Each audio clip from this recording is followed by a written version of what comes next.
விண்வெளி அமைப்புகளின் உள்நாட்டு உற்பத்தியை மேம்படுத்துவதற்கும் தனியார் பங்கேற்புக்கு ஊக்கமளிக்கும் விதத்திலும் தூத்துக்குடி மாவட்டம் குலசேகரப்பட்டினத்தில் விண்வெளி உற்பத்தி மையங்கள் அமைக்க மத்திய அரசு ஒப்புதல் அளித்துள்ளது.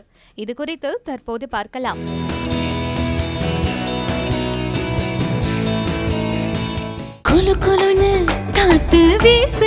உங்கள் சத்யாவில் குளு குளு ஏசி ஆஃபர். இந்தியாவின் விண்வெளி துறையில் தனியார் பங்களிப்பை அதிகரிக்கும் நோக்கில் மத்திய அரசு புதிய முக்கிய நடவடிக்கையை எடுத்துள்ளது. குஜராத் மற்றும் தமிழ்நாட்டில் விண்வெளி உற்பத்திக்கான பொது தொழில்நுட்ப வசதிகளை அமைக்க விண்வெளித்துறை ஒப்புதல் அளித்துள்ளது.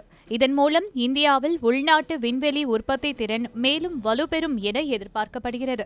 தனியார் நிறுவனங்கள், ஸ்டார்ட் அப்புகள், MSME நிறுவனங்கள் மற்றும் பெரிய தொழில்துறை நிறுவனங்கள் விண்வெளி துறையில் எளிதாக செயல்பட இந்த திட்டம் உதவும். மாநில அரசுகள் நிலத்தை வழங்க தொழில்நுட்ப உள்கட்டமைப்பை இன்ஸ்பேஸ் அமைக்க உள்ளது.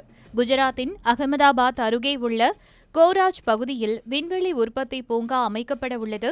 இங்கு செயற்கைக்கோள் அமைப்புகள், பேலோட் தொழில்நுட்பங்கள் மற்றும் விண்வெளி பயன்பாட்டு அமைப்புகளுக்கான உற்பத்தி மற்றும் சோதனை வசதிகள் உருவாக்கப்படும்.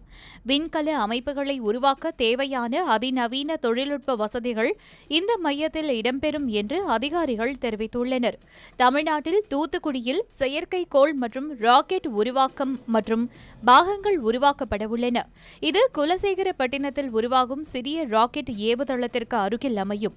சிறிய ரக ராக்கெட் அமைப்புகளின் உற்பத்தி, சோதனை மற்றும் ஒருங்கிணைப்பு பணிகளுக்காக இந்த மையம் செயல்படும்.